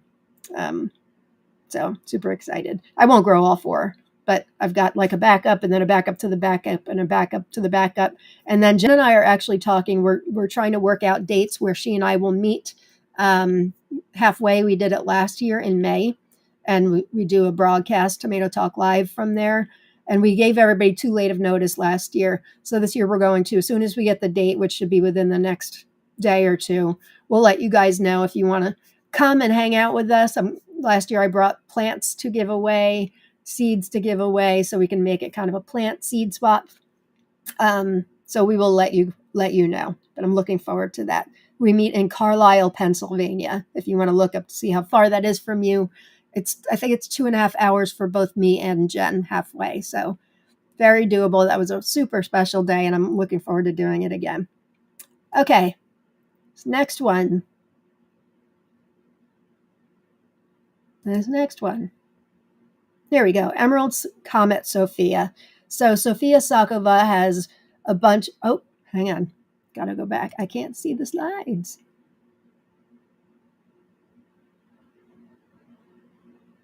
Come on. There we go. Emerald Comet Sophia. She has several varieties that are, have comet in the name. She's got other varieties that have emerald in the name. This one is not, I don't think you can find this anywhere to purchase right now except for her website in Russia, which she has shut down for sales at the moment. So she actually sent me these seeds and I'm super excited to grow it. It's an F6 generation. She says, shows good stability, but at the stage of selection, there's a possibility of splitting, meaning that it may not look like this when you get it. Average ripening period 2 meters in a greenhouse. Fruits are 200 to 500 gram twisted hearts. Emerald with yellow stripes and good antho at the top. Antho is the black stuff you can find on the top, which I'm normally not a fan of. But actually, the picture on the left looks just like that malachite elf from last year I was just mentioning. That's actually VD21. And that I could taste no antho on. It looks very similar to that. Interior is a bit different. That one had more of a tricolor interior. This is more like a pale yellow, greenish interior. And it looks like it's got some blush on the bottom too, which malachite VD21 also does. Anybody else growing this? Come to California. That would be nice. That would be really nice. We'll be able to give plants away. Subscribe to my YouTube channel. Let's make me some money so I can come to California. We'll have to do like I think Jen and I were mentioning it last year, but we have to do like some conferences or meetups around the country, maybe even out of the country. If YouTube, blows up, I'll go anywhere. It blows up and I make a ton of money. That would be really nice to meet so many of you for sure. And Christy says, holy meaty mater for sure. So I have Sophia to thank for so many of the varieties I'm growing this year that she sent me personally. I feel quite honored to have gotten seeds directly from her. Okay. This one is Familial de Ketti. And yesterday, so we had been away for the weekend, as I mentioned, Saturday to Monday. We just got back yesterday afternoon. And I was excited to see what had germinated. And I keep in my spreadsheet, I keep like a check or the color coded thing when it has germinated. There were so many things that weren't germinated when we left that germinated as of yesterday. So I marked all those down. This is one that has not germinated. So it's only been 8 days. Too soon to tell. My Tupelo honey hasn't germinated either, but I have hopes. There's a couple others too, but this one has not germinated yet. I'm growing it because my friend Tim Schneidergers, who is the grandson of Carl Schneiderger, the man behind Carl's Emslandtraube tomato, which I grew last year. I know Deb grew it also. Jen also grew it. It's got a really special story behind it. Tim also has, we have similar taste in tomatoes. So a few of what I'm growing this year, he says, are amazing. I didn't grow Rosa de Liano last year, but Jen did. And she said it was amazing. So I will be growing that this year. This is another one he says is amazing. He says it's a pink beefsteak with an outstanding, rich, deep, and sweet taste profile. And then from Thomas Seidel from Tomatenfluscher, he says it's an old and rare variety from Georgia, meaning Georgia, the country. The seeds were passed down from a winemaking family in Ketti. Ketti is a historical state in eastern Georgia and is today known for wine production. The flat, round fruits weigh between 200 to 600 grams. They taste sweet and rich. The plants are extremely robust, so they can be grown outdoors. Well, that's a good thing. The bushes are also overflowing with fruit. I know a lot of those countries over there, they grow almost exclusively in greenhouses. So a lot of times the reviews you hear are grown in greenhouse conditions. Bushes overgrown with fruit. We were able to harvest almost 10 kilograms from one plant. The variety is completely unknown in Europe. I think that's a shame because it tastes excellent, but that should change soon. Yeah, I would guess so. Tomatenflusser in, is it Germany or Austria? I keep forgetting. I think Germany he's in. I know they sell it. He doesn't ship to the United States, although you can private message him. He is in our group. His name is Thomas Seidel. I think it's Seidl.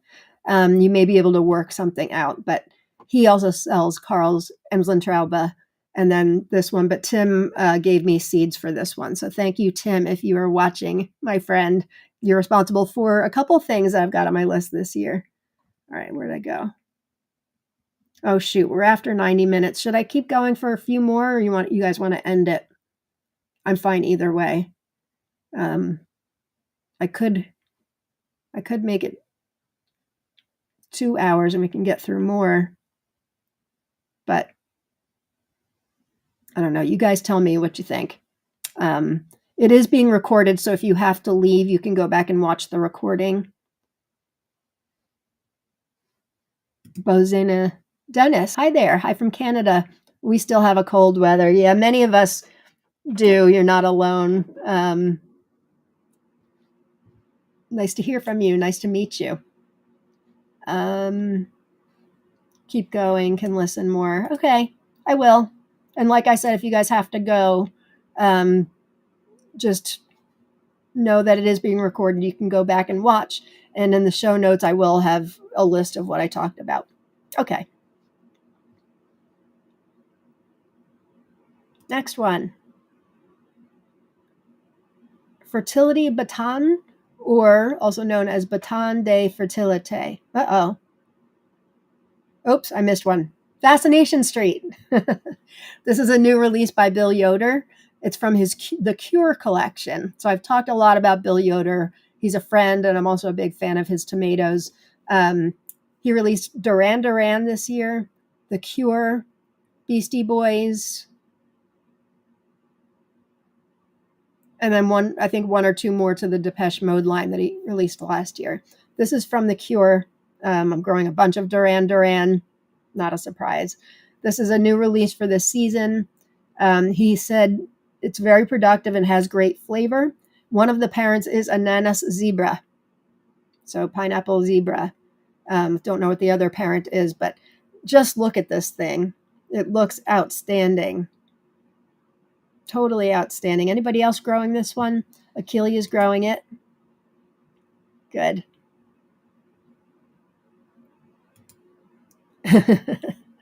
Julia says, much like with varieties, falling into soil, a few more won't hurt. I actually termed that phrase last year when I was doing my grow list, or maybe it was during my show. I forget, one or the other. I started saying seeds accidentally fell into dirt. And that's what happens when you talk a lot about tomatoes. And last week, I crowned myself as a grow list disruptor. And I honor that title for sure. Keep going, South Dakota Living. Hi, nice to see you. And Linda says she just might be. I bet you are.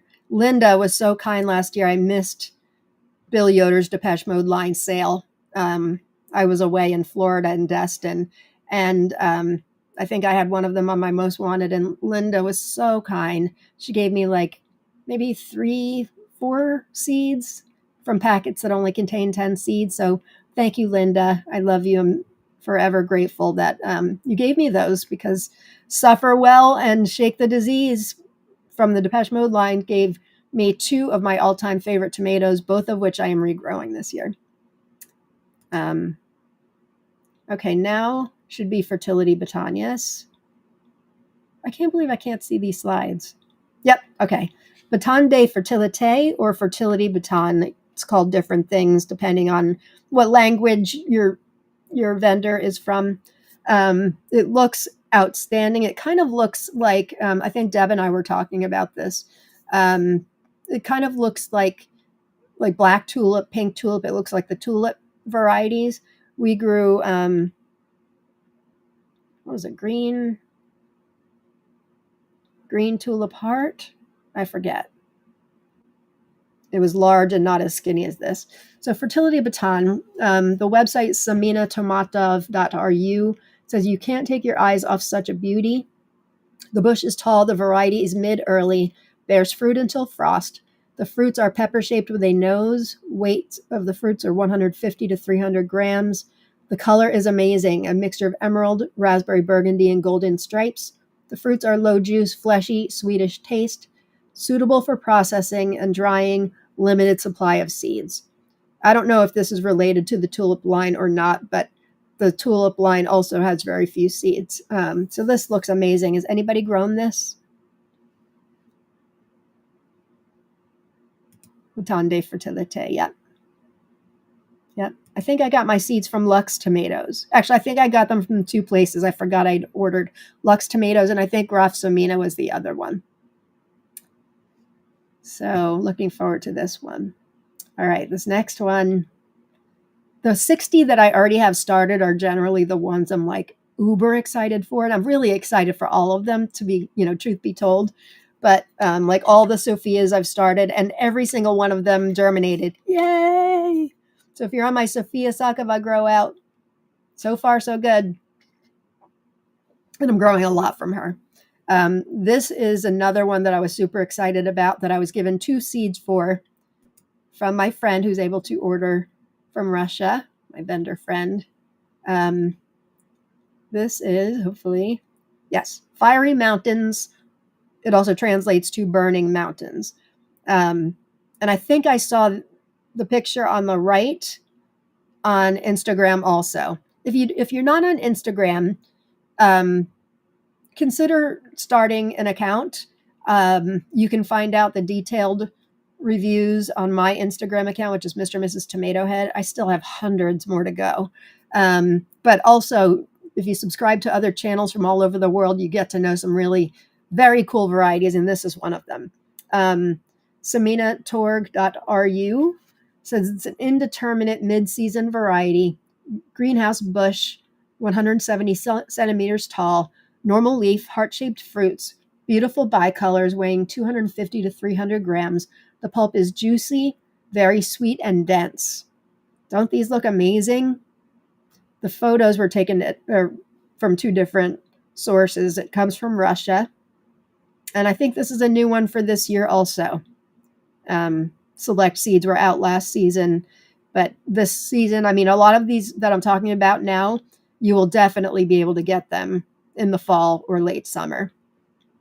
Wow, look at the colors. Aren't they pretty? Thank you for your reviews. You're welcome. Oh, Lena, I just remembered you messaged me about something earlier. I will get back to you. I think you did, right?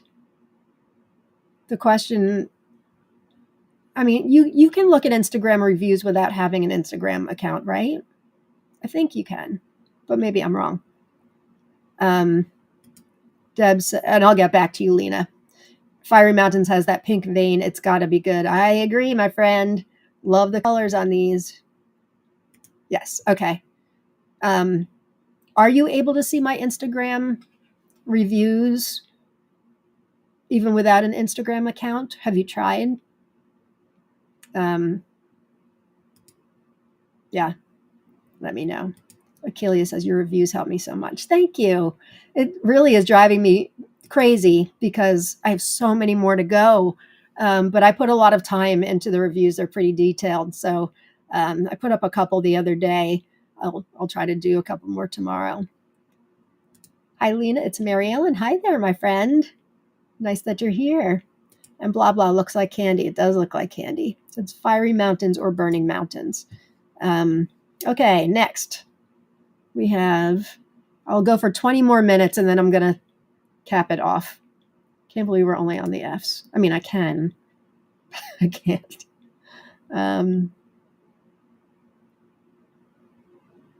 Okay, this next one is another one of Sophia's called Fiery Turban.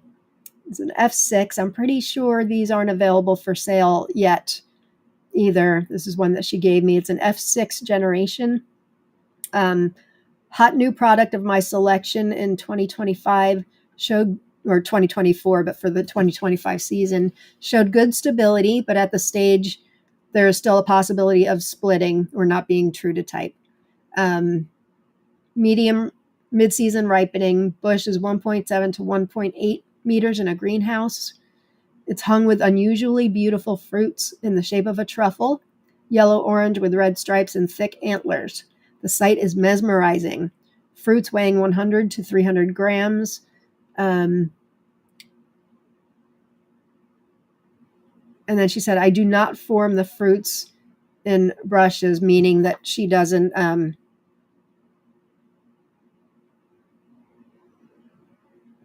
Then she says, I think that if you form, the fruits will be larger, meaning if you single stem, often they say that fruits will be larger if you keep a single stem versus having a couple different branches. We used to single stem, maybe one or two that are supposed to get really big. Rob likes to single stem. But last year, our largest tomato ever, large membranous, we didn't prune. We didn't take off suckers. We didn't single stem. And these things were monsters. One was it was on its way to 3 pounds. So, and we hadn't even had a 2 pound up until that point. Would they have gotten bigger if we single stemmed? Maybe. I don't know.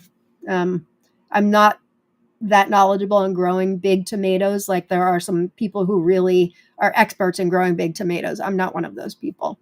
But we did get some huge fruits and Rob was pretty happy. Okay, this next one, I was given, this is a new variety also. It's a cherry. I was given seeds from Ellie at Bunny Hop Seeds. It's called Full Moon Kiss. Clearly, it's a multiflora. as you can tell. I'm having some germination problems with this. I started it a couple weeks ago. I did get one that germinated, but I really wanted to get 3 more, and they're just not germinating. But those seeds, they came from Ellie, so I don't know if she got it from the breeders. I don't think she grew it. She's not selling it yet. But let me tell you a little bit about it. It's a new one from No Coast Seeds.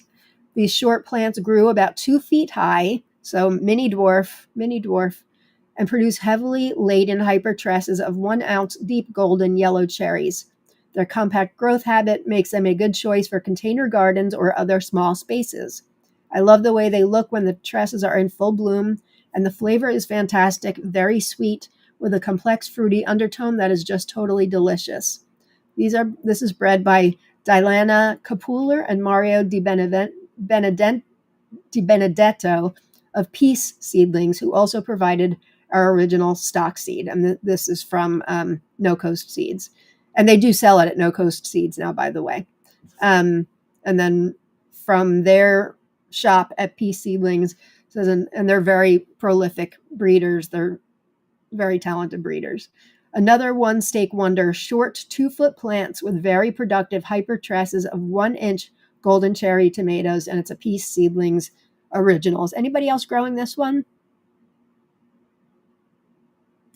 Oh, hey, Teresa. Google will show some, not all of your reviews. Oh, I hear what you're saying, Lena. Yeah. So you can read them, but you have to know what you're looking for first. I hear you. Yeah. Well, when I put new reviews up, I have been posting them with the Instagram link in Tomato Lovers Collective and Swap. So sometimes I forget, but most of the time I do. You can also check out, I tend to save almost all of them to my Facebook page, and it's like side from the group, which is Mr. and Mrs. Tomato Head on Facebook. So you can read the same reviews on there. Sometimes I forget to put them on there, but I will try to be more deliberate about making sure they are shared into the group. So then you have to click to go to the Instagram review, but at least you know what to expect. Yeah, Eva, mini dwarf, full moon kiss, nice. Yeah, I may start more seeds because I really would like more than one plant, if for nothing else, than to give them out, like to my son who's in an apartment. He's got like a veranda. I'd like him to have one of these. It just sounds great. So I think I'll start a couple more seeds. Oh, you're welcome, Lena. Sorry I didn't get back to you earlier. I spend a lot of time getting ready for these shows, so sometimes my PMs get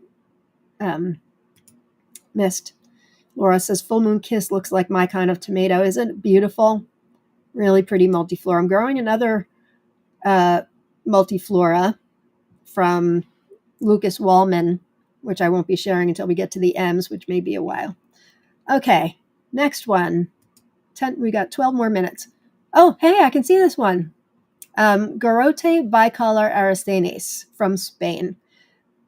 My other friend from Germany, well, I have many friends from Germany, but a lot of the varieties I'm growing are recommended by Tim Schneidegers, the grandson of Karl's Emsland-Traube, and then my friend Marco, who I just met this year, and he and I shared a lot of seeds together.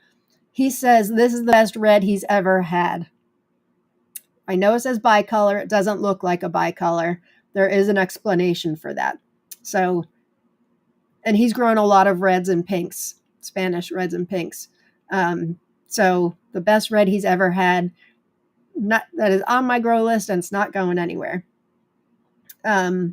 Regular leaf producing red beefsteak tomatoes. It's an old Spanish variety from the region around the town of Aracena. One day, a Spanish man introduced this variety to a Spanish tomato forum, claiming it is an old Spanish relic tomato from his ancestors. This one's hard to find, by the way. If you Google it, I think maybe tomato faifu, you will see listings of it, like talked about in Tomato Junction and stuff, but not widely distributed at this point. All right. Claiming it's an old Spanish relic tomato from his ancestors, the variety had no name, so the whole Spanish tomato forum was asked to name it, and they chose Aracenes. because the men came from that region. It is said that the Garote and bicolor were chosen just to give the variety a nice sounding name, but I personally guess it was named bicolor. I don't know why. Because often the seed jelly of this variety has a yellow color while the rest of the meat is red. Yeah, I don't have an interior shot of this one, which is making me crazy. But I guess soon enough I'll find out what the interior looks like.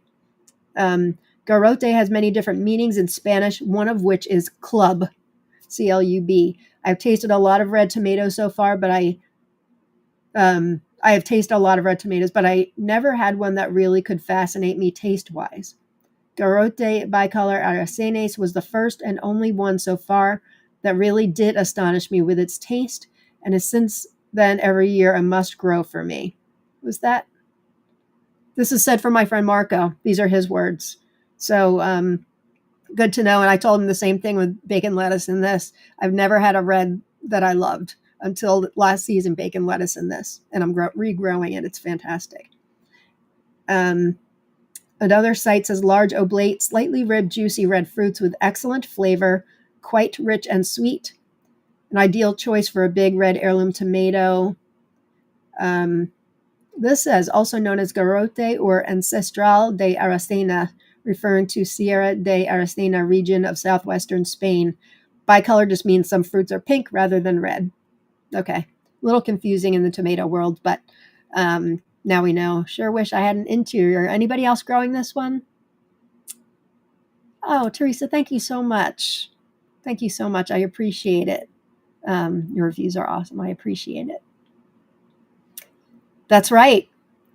Deborah, I got this one from Useful Seeds in Australia. I tried ordering more packets of that in Verde de las Landas, but my seeds got confiscated. So I'm guessing you didn't grow it, Deborah? I think you probably would have said. Yeah, Useful Seeds is a great vendor from Australia.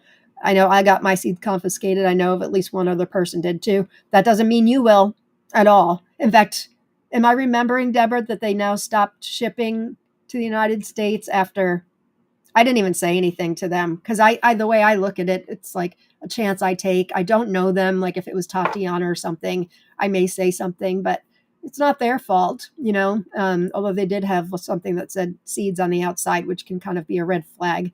And Australia is pretty strict with customs. Yeah, so you can take a chance. I feel anytime I order out of the country, I'm taking a chance. Sometimes, most of the time it works. Sometimes it doesn't. This is one that didn't. Bozena, you can't buy Condofuri yet. This is a very rare variety. I assume that after this season, it will be available. I've never seen it anywhere for sale, not yet. But several of us that are here today are growing it. So if you're in Tomato Lovers Collective and Swap, you can put it in your most wanted list, Seed Seeking Saturday. I don't know if anybody has extra now, but at the end of the season, most certainly. Okay, next one. This was on my, now I can't see again. Gingerbread. This was on my tomato wish list for quite some time. I had seen the listing, I guess from where I got the information from, Tomato VNA, for a while, and I just, did it not go? Oop, I can see that slide.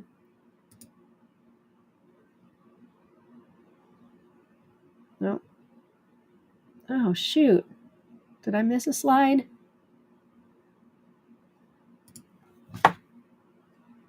Rats.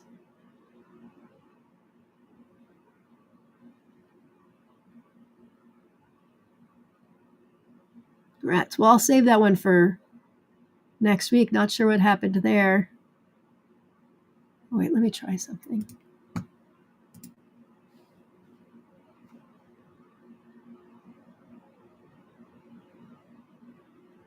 Oh, here it is.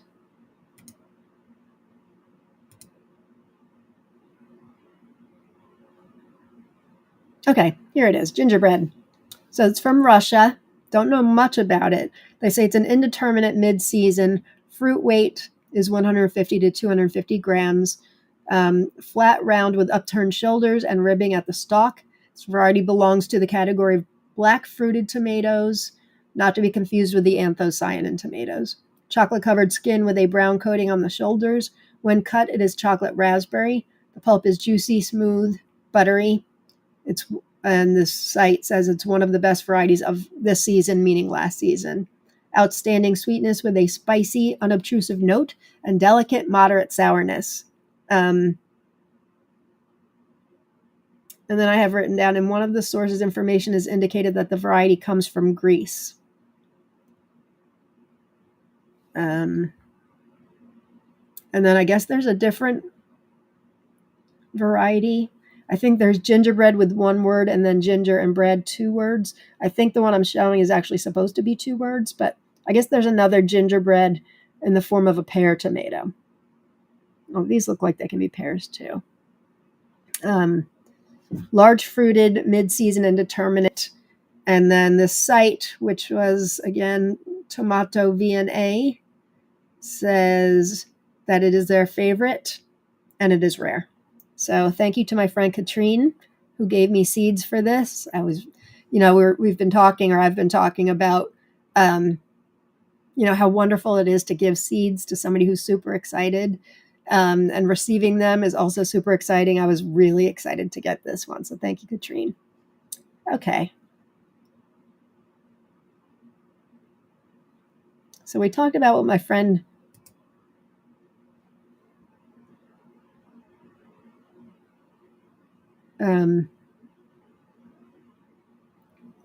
Tim said was the best red he's ever grown.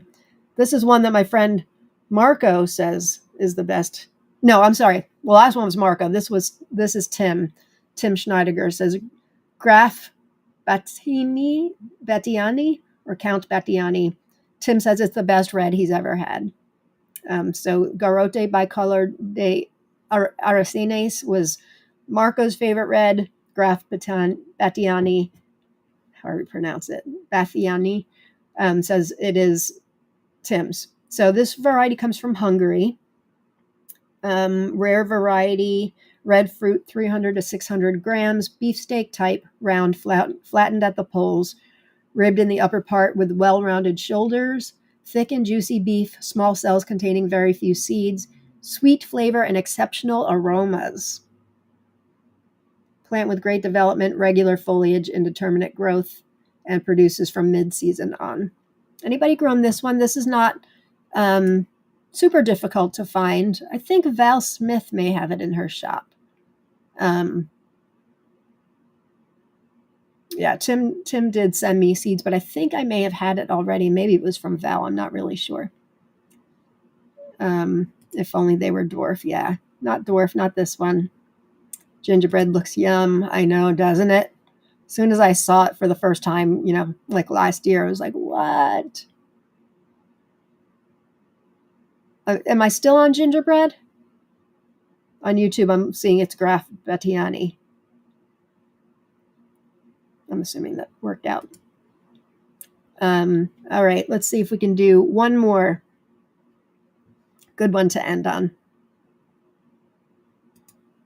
Okay. This is another one of Bill Yoder's. Those of you who know me and the other work I do besides tomatoes know that there's no way I couldn't not grow this. I'm also known as Gratitude Addict. Gratitude, everything over here. Gratitude. My group is Attitude of Gratitude with Chronic Pain. If I don't have a tomato t-shirt, I've got a gratitude t-shirt. So this is from, I guess it's a Beastie Boys song. I don't know the Beastie Boys all that well. I know Fight for Your Right to Party, a couple other things, but I don't know them like I know Duran Duran. So all I know about it from Bill is it's new for this year. It's from his Beastie Boys collection. And it's named Gratitude. So of course I have to grow it. Of course. All right. Thank you, gang. Yeah, we're at 2 hours. I will end here. As much as I'd like to go forward, I will end here. So I know we're pick up next week, we're going to be talking about some greens as we get started out. Thank you for being here. I will share a bunch more next week, next Tuesday at this time. And in the meantime, check out my show on Thursday, Lauren's Tomato Awesome Sauce. It's at 4 o'clock Eastern Standard Time, 1 o'clock Pacific, 10 o'clock Central European Standard Time, 9 o'clock UK. I do give away prizes, and I talk about 10-ish varieties I'm obsessed with that week. And again, if you could please subscribe to my YouTube channel, that would be helpful. And I will thank you so much for everything. It's so much fun doing this with you all versus me recording it. I know some of you are watching the recording and not live, but for those of you who are able to join live, I thank you so much. It's really a treat for me. And I will see you Thursday. And just if you join us late, Jen and I will not be having our Tomato Talk Live this Friday. I think we are switching to the next Friday, which is the 11th, but we will let you know for sure. There is no show this Friday, though. That is for sure. And I still have some more unboxings to do. Maybe I'll try to get to one of those on Friday. We'll see. So peace and love. Get your gratitude on and go grow tomatoes. Bye, everybody. Love you. Turn on some tunes.